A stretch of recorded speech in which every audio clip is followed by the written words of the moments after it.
আসসালামু আলাইকুম। সবাই কেমন আছেন? আশা করি যে যেখানে আছেন সবাই অনেক বেশি ভালো আছেন এবং সুস্থ আছেন। আলহামদুলিল্লাহ আমরা অনেক ভালো আছি। ইনায়ামস ব্লগ থেকে আরও একটা নতুন দিনে নতুন ভিলেজ লাইফস্টাইল ব্লগ ভিডিও নিয়ে আপনাদের মাঝে চলে আসলাম। আশা করছি আজকের ভিডিওটিও আপনাদের কাছে ভালো লাগবে। শুরু থেকে একটা লাইক দিয়ে শেষ পর্যন্ত সাথেই থাকার অনুরোধ রইল। যদি আজ আমার ভিডিওটি নতুন দেখে থাকেন, আমার ভিডিওর কোনো অংশ বা আমার কথা কাজের কোনো অংশ ভালো লাগে গেলে আমার চ্যানেলটি সাবস্ক্রাইব করে পাশে থেকে যেতে পারেন। তো এখন হয়েছে সন্ধ্যার বেলা, সন্ধ্যার চা বানাই নিয়েছিলাম, সাথে রান্না করে নিয়েছিলাম ডাল, ডিম কষাই নিয়েছিলাম, আর হয়েছে আগের হয়েছে আলু ভাজি ছিল, তো আর কি রান্না করে নিয়েছিলাম। আর এখানে দেখতে পাচ্ছেন ইনি লেখতেছিল একা একাই, তো ওকে আর কি পড়াইতে বসাইছিলাম সন্ধ্যার আগে। তো এই হচ্ছে বিছানার অবস্থা। তো আমি তারপরে আবার রান্না করতে চলে গেছিলাম, কারণ হচ্ছে ওর পরীক্ষা, তো অনেকটাই ইয়ের মধ্যে আছি। কারণ হচ্ছে ওকেও পড়াতে হয়, পড়তে তো চাই না, বেশিরভাগ সময় দুষ্টামি করে। তো মনে যদি ধরে তো বলতে বলতে আর কি বসে থাকতে থাকতে অল্প একটু পড়ে। তো বাচ্চারা কিন্তু বেশি সময় পড়া লাগে না, অল্প একটু মনোযোগ দিয়ে আর কি পড়লেই কিন্তু পড়া হয়ে যায়। তো তার জন্য কিন্তু বিছানাটা একদমই অগোছালো ছিল। তো আমি এই যে রান্নাবান্না শেষ করে রান্নাঘরের কাজ করে এসে তারপরে আমাদের রুমটা আর কি পরিষ্কার করে নিলাম, বিছানাটা ঝেড়ে তারপরে গুছাই নিলাম। আর চেয়ারের মধ্যে কিন্তু অনেকগুলা কাপড় জমা আছে, তো কাপড়গুলো আমি গুছাই নিব। সারার দিনে আর কি ধুয়ে নিয়েছিলাম, দুদিনকার কাপড় জমা হয়েছে, কারণ হচ্ছে বৃষ্টি পড়েছিল, তো বারান্দার মধ্যে ধুয়ে রেখে দিয়েছিলাম সেগুলা, আবার আজকেও কিছু ধোয়া হয়েছে। আর কিছু কুর্তা হয়েছে বাইরে এলোমেলো হয়ে রয়েছে, কারণ এখানে ওখানে যেতে হয়, এনাকে নিয়ে স্কুলে যেতে হয়, তো যার জন্য কিন্তু অগোছালো হয়ে থাকে, পিন্ডে যাওয়া হয়। তো ওটি আমি আর কি আজকে গুছাই নিব। ভিডিওটি দেখতে দেখতে এই পর্যায়ে এসেও যারা এখন পর্যন্ত লাইক দেন নাই, প্লিজ আপুরা আপু ভাইয়েরা একটা লাইক দিয়ে পুরো ভিডিওটির সাথে থাকবেন, আর সুন্দর একটা গঠনমূলক কমেন্ট করে যাবেন। কারণ হয়েছে কেউ আর এভাবে কমেন্ট করবেন না যে ভিডিওটি ভালো লাগছে, অনেক সুন্দর হয়েছে, তো এই ধরনের কমেন্ট করবেন না। যদি আপনাদের হাতে সময় না থাকে তো আমার ভিডিওটি দেখার দরকার নাই, যে অল্প একটু ভিডিও দেখে তারপরে বের হয়ে যাবেন। তো আশা করছি ফুল ওয়াচ করে দিবেন। তো আমি কিন্তু এখন সবার ভিডিও ফুল ওয়াচ করে দেই আর কমেন্ট রেখে যাই। তো আপনারা বড় কমেন্ট না করতে পারলেও কিন্তু ফুল ওয়াচ করে যাবেন প্লিজ আমার আপুরা। তো আপনারা তো জানেনই একটা ভিডিও তৈরি করতে কতটা সময় লাগে আর কতটা কষ্ট হয়, যারা আমরা গৃহিণীরা আছি, কারণ হচ্ছে সংসারের কাজ বাচ্চা সামলানো অনেকটাই কষ্ট হয়ে যায়। তো অল্প একটু ছোট্ট কমেন্ট করে চলে গেলে কিন্তু আমার ভিডিওর আমার চ্যানেলেরও ক্ষতি, আপনাদের চ্যানেলেরও ক্ষতি হবে। অনেকেই কিন্তু এইভাবে বলতেছে শম্পা আপু বলে, তো শম্পা আপুর ভিডিওটা আপনারা দেখে নেবেন পারলে। তো শম্পা আপু কত সুন্দর করে আর কি বুঝাই দিছে, তো আমি অত সুন্দর করে আর কি বুঝাইতে পারি না। শম্পা আপু খুবই সুন্দর করে আর গুছিয়ে কথা বলতে পারে, তো আপনারা হয়তো বুঝে যাবেন শম্পা আপুর ভিডিওটি দেখে নিলে। তো আপনারা এই ধরনের কমেন্ট করবেন না, পারলে একটু ভিডিওর কোনো গঠনমূলক আর কি কমেন্ট করে যাবেন, আর ভিডিওটি ফুল ওয়াচ করে যাবেন।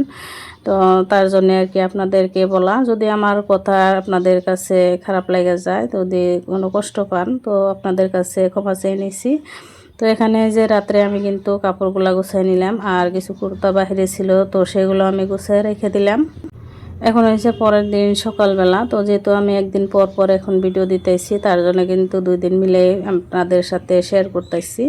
তো পরের দিন সকালবেলা আমি রুটি ভেজে নিতেছি, মেয়ের টিফিন, আর ইনায়ের আব্বু খাবো, আমরাও খাবো, তার জন্য রুটিগুলো ভেজে নিতেছি। আর ওখানে ইনায়কে পড়াইতেছে ওর আব্বু, যেহেতু আজকে ম্যাথস পরীক্ষা ছিল, তার জন্য 1 থেকে 5 ধরে আর কি লিখতে আসবে, তো বারবার আর কি শেখানো হইতেছে।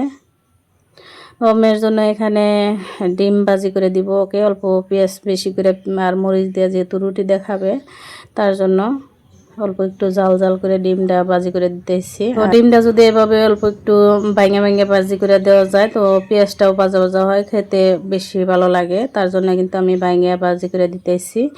আর এখানে যে আমার মুরগির বাচ্চাগুলা যে উঠছিল দেখতে পারছেন, একটা বাচ্চা কিন্তু বিকলাঙ্গ হয়েছে, তো এটা হাঁটতে পারে না, তো কিন্তু 3-4 দিন পর আজকে মারা গেছে বাচ্চাটা আর কি, যেহেতু আদারও খাইতে পারে না, পানিও খাইতে পারে না, তার জন্য তো ওদেরকে ধরে রেখে দিলাম। আর আজকে আমার হচ্ছে ড্রয়িং রুমের পর্দাগুলো আর হচ্ছে সোফার কাভারগুলো আজকে আমি ধুয়ে নিব। তো এখানে আপনাদেরকে গাছগুলো দেখাই দিতেছি, বিসি থেকে আর কি চারাগুলো হয়েছে। তো আমি 2টা টবের মধ্যে লাগাইছি, আরেকটা যেখানে হয়েছিল তো সেখানে আছে। আর এই যে টবগুলাতেও অনেকগুলো চারা হয়েছিল, পরে পরে আর কি মরে যায়, আবারও চারা হইতেছে, জানি না এগুলো আর কি বাঁচবে নাকি। আর মাশাল্লাহ দেখতে পাচ্ছেন আমার গোলাপ ফুল গাছে কতগুলা ফুল ধরছে, দেখে আর কি অনেক ভালো লাগতেছে।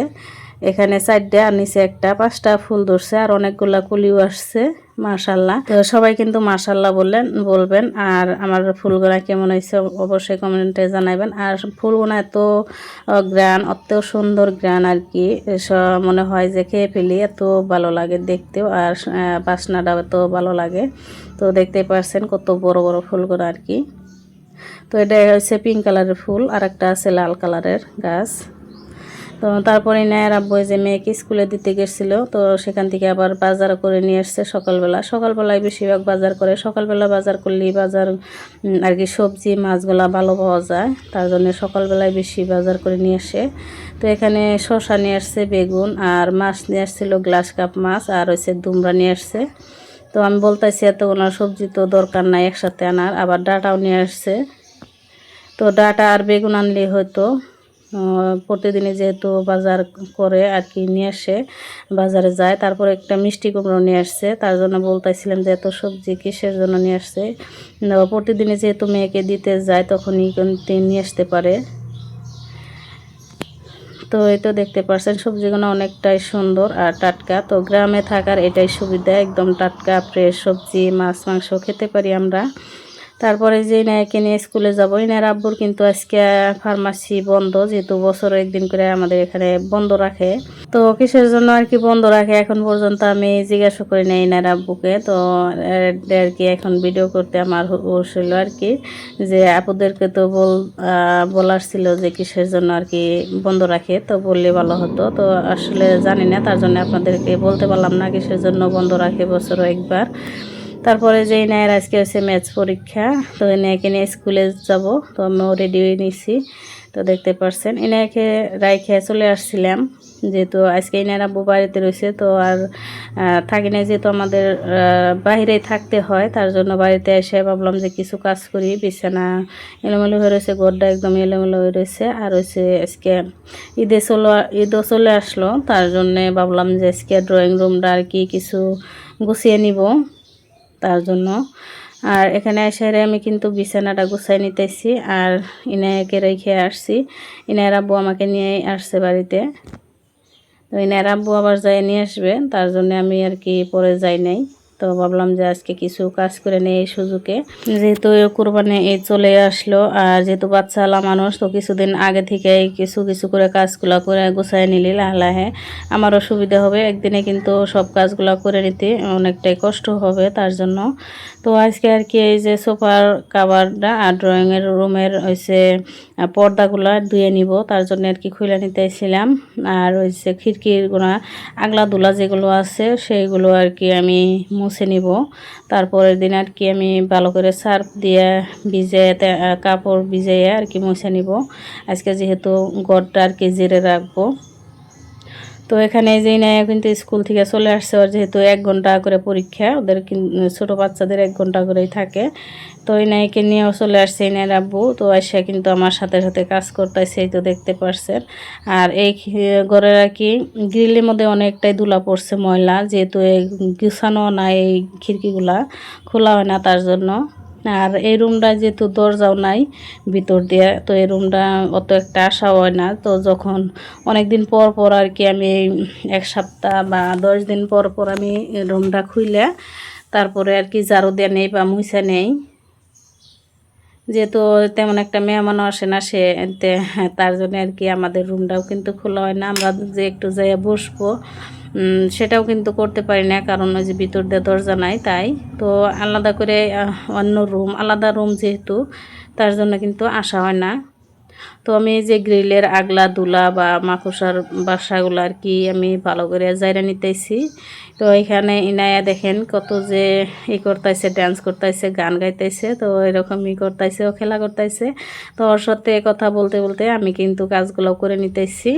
তো এই রুমের এই যে পর্দাগুলো কিন্তু আমি রোজারি তেমন ধুই নাই, কারণ হচ্ছে আমি পর্দা তেমন একটা ধুই না, কারণ পর্দার এই যে উপরের যেইগুলো আছে তো সেগুলো আর কি ভেঙে যায় আর একদমই খসে যায় সবগুলা, তার জন্য আমি অনেক দিন পর পর ধুই। তো এখানে যে দেখতে পাচ্ছেন আমি এভাবে বাইন্দা নিছি যাতে একদম আলাদা আলাদা না হয়ে যায়, তার জন্য সবগুলো পর্দা আমি এভাবে বাইন্দা তারপরে মেশিনে ধুয়ে দিব। তো পর্দার যে যে ওই পিঠে সাদা সাদা দেখা যায় ওগুলা কিন্তু একদম কাগজের মনে হয়, তো ওগুলা কিন্তু ধোয়ার সাথে সাথে ছিঁড়ে যায়।